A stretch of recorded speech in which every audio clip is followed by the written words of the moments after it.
Decían por ahí que Juan Ramón era de vidrio, y que podría quebrarse en cualquier momento. Yo señor, no señor, le dijo una vez al juez. Pero no había sido una sola vez, lo repitió siempre, hasta el nunca cansancio. Lo repitió ante el policía, ante el fiscal, luego delante del juez y, por último, lo escuchó varias veces el doctor García. Pero García lo debía escuchar, era su trabajo. Y además de atenderlo, era menester cuidarlo, que el resto de los huéspedes no lo perturbaran. Y eso de huéspedes era una palabra licenciosa, un eufemismo solo utilizado para embosar el término los internos. Una paradoja que revestía la personalidad de Juan Ramón, él, que siempre se había manejado solo, haciendo sus cosas solo, ahora tenía que permitir que otros lo hicieran por él. Que si quisiera hacerse la cama, luego de levantarse, venía otro y la hacía. Que si gustaba de cocinar, había gente encargada para eso, y que, a lo sumo, si lo deseaba, podía ayudar a pelar las papas. Pero nada más. El resto del día, a ver televisión, jugar al ajedrez, pasear por el jardín o charlar con los otros. García no se separaba de él. Había prometido que se haría cargo, un poco para no dejar de estudiarlo, tratando de comprender los motivos que lo hubieran llevado a hacer lo que hizo. Aunque él lo negara siempre. Yo señor, no señor, la frase quedó grabada, como en placa de bronce, en la memoria de todos los que lo escucharon. Y Juan Ramón no salía de su rodeo, como un animal que estuviese acostumbrado, aquerenciado a su terruño y no le interesara alejarse. Pero su corral estaba conformado solo por esas dos frases, las que echaba mano cuando el interrogatorio se hacía duro, pesado, humectando la piel como si fuese un día de verano o la proximidad de la tormenta. Como ese día, en el parque. El sol golpeaba fuerte. García sacó su pañuelo, el que llevaba siempre en el bolsillo de su guardapolvo blanco, y se secó 2 o 3 perlas de sudor que resbalaban por su piel de manteca. Una de esas perlas se había refugiado en su bigote chiquito, y la remató con la punta de su lengua. Juan Ramón estaba ahí, con él, sentado en la otra silla. Disfrutaba del sol presentándole su rostro, con los ojos cerrados, como perdido en una ensoñación germinada en otro sitio, otro momento. Y con sus párpados temblando murmuraba un fragmento de alguna canción que hacía tiempo no escuchaba, una canción del sur, y la decía en un perfecto inglés, pronunciadas con la tonada de la región, de esa exactitud que uno no supiera si entendiera su significado, o si, realmente, hablara el idioma. Pero esto, Juan Ramón nunca lo aclaró, tampoco se lo preguntaron. No obstante, algo debiera saber, porque cuando iba a la biblioteca elegía trazados ejemplares del Time, leyéndolos como si, en verdad, entendiera. El doctor García anotaba todo en una libretita con tapas de cuero negro, que llevaba siempre encima. Y también, en el bolsillo chico de su guardapolvo, 2 o 3 bolígrafos más un lápiz, este último solo para subrayar frases que encontraba, de interés, en los libros que consultaba. El guardia era de rostro rosado, como si hubiese estado de vacaciones en una eterna playa, o como si hubiese conservado la textura de cuando fuera bebé. Debajo de su uniforme gris se escondía la imagen de un hombre cargado de trabajo y experiencia, de más de 30 años cumpliendo su función. Y las llaves para esto, y las llaves para lo otro. Desde la distancia, venía caminando y parecía un globo oscuro flotando sobre la pradera. Veía el dúo que conformaban Juan Ramón y el doctor García, catalogándolos como 2 personajes salidos de la misma película, o de la misma escena llevada a cabo en un teatro, con escenografía y todo. Y llegaba con la inocencia de ignorar que él también formaba parte de la representación. Se acercaba a saludar, comentando las características del clima, o si fuera a llover, lo que le parecía, al ver las nubes que se agrupaban como copos de algodón en el cielo.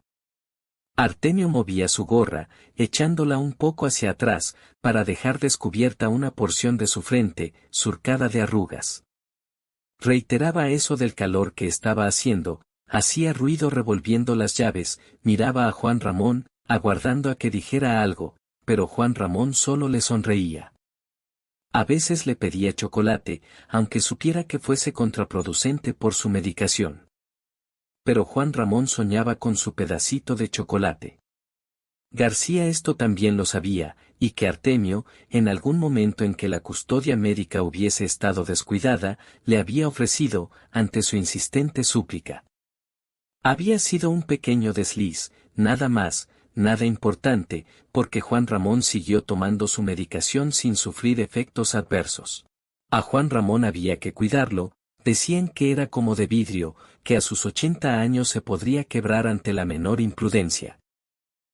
Si caminaba, lo hacía despacio, midiendo sus pasos.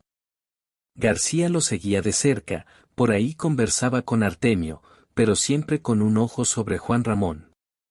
Y cuando observaba algo fuera de lo común, sacaba su libretita y, ahí nomás, lo anotaba. Estos detalles eran los que utilizaba, luego, para transcribirlos en el legajo, al cual, en la medida en que fueran incorporándose más datos, le iba agregando nuevas hojas, planillas de estadísticas, cuadros de medición de valores, antecedentes médicos y hasta una cartulina con todas las medidas antropométricas posibles de Juan Ramón, incluyendo su fotografía. Yo, señor, no, señor, volvió a relucir, en su memoria, la frase en el bronce, la que podría grabarse en una placa y ubicarla en la entrada de su celda, la que alguien, en todo momento, lustraría con su aliento, sacándole brillo con la manga de una chaqueta. Juan Ramón era famoso, toda la institución lo conocía y sabía de su caso. Y cada vez que lo escuchaban pronunciar su frase de descargo, reían, como si fuese la primera vez que la oyeran. Ahí estaba Martínez, su incomparable compañero de ajedrez, uno de los que más años llevaban ahí. Martínez quedaba mirándolo, acodado en la mesa, frente al tablero sembrado por piezas, esperando que Juan Ramón hiciera su jugada. Y Juan Ramón aprovechaba esos minutos de su silencio y meditación para pensar en Marta, su esposa, y donde estuviera ella, ahora. Pero Martínez lo aguardaba, oyendo, a lo lejos, el retumbar del audio del televisor de la sala. Y cuando creía escuchar alguna noticia importante que estuvieran pasando, se levantaba de su silla, abandonando, momentáneamente, la partida, e iba a ver. Juan Ramón le sonreía a García, que justo pasaba por ahí, y quedaba esperando a que Martínez regresara. El rey, la reina, las dos torres, todos aguardaron a su regreso, nada había sido tocado o alterado. García sabía que, lo que más le agradaba, eran las mañanas de paseo por el parque. Hablaban de distintos temas, aunque, sin dudas, el preferido por García era Marta. Le hacía referencia del tema y Juan Ramón despertaba su ansia de volver a verla. ¿Y cuándo sería eso? Según él, ya había pasado mucho tiempo, desde la última vez que la viera, tirada en el piso de la cocina, sobre un charco de sangre. Y la hoja del cuchillo, que estaba en la mesa, también cubierta de un líquido rojo. Pero cuando llegó la policía y alguien lo culpó, Juan Ramón se negó rotundamente, esgrimiendo su frase, la que luego se estamparía en bronce. Yo señor, no señor. Al juez le faltó decir, pues entonces, ¿quién lo hizo? Pero no lo dijo, solo bajó su martillo, haciendo ruido sobre el taco de madera que tenía en su escritorio. Juan Ramón había colmado su paciencia. Nunca tuvieron pruebas suficientes. Y Juan Ramón, el de vidrio, casi quebradizo, con cuidado fue trasladado al hospicio. Martínez movió su torre, anunciándole un jaque mate, pero Juan Ramón no escuchó, se había quedado con su mujer, en la cocina, y luego las luces que lo cegaron, sacándolo de su casa, metiéndolo en un auto. Jaque mate a Juan Ramón, el de vidrio, el que le pedía chocolates a Artemio, el que le dictaba las frases que García anotaba en su libretita, el que pelaba las papas silbando canciones sureñas, el que disfrutaba el jardín, durante las mañanas de sol, hablando del clima, mientras el ojo de García no se apartaba de él. Jaque mate, volvió a cantarle Martínez. ¿Y qué otra cosa podía hacer Juan Ramón, más que quedarse estático, escuchándolo sin oírlo, envolviéndose en la tiniebla de aquella noche trágica en que viera a Marta, tirada sobre un charco de sangre, y la hoja del cuchillo? El que no se atrevió a tocar por haberlo paralizado el terror de no entender qué había sido lo que hubiese sucedido. Juan Ramón, el de vidrio, con sus 80 y pico, los años pasaron muy deprisa, ahí adentro, ya no recordando cuántos. Pero Juan Ramón, lo único que necesitaba, era volver a esa noche, y a su Marta. García le puso una mano en el hombro, la partida había terminado, habiéndola perdido una vez más. Martínez, aburrido, se fue a ver televisión en la sala. García lo ayudó a levantarlo de la silla. Tomándolo del brazo, lo invitó al jardín, a caminar un poco. Artemio le convidaría un chocolate. A Juan Ramón había que cuidarlo, por ahí decían que era delicado y quebradizo, como el vidrio. Yo señor, no señor.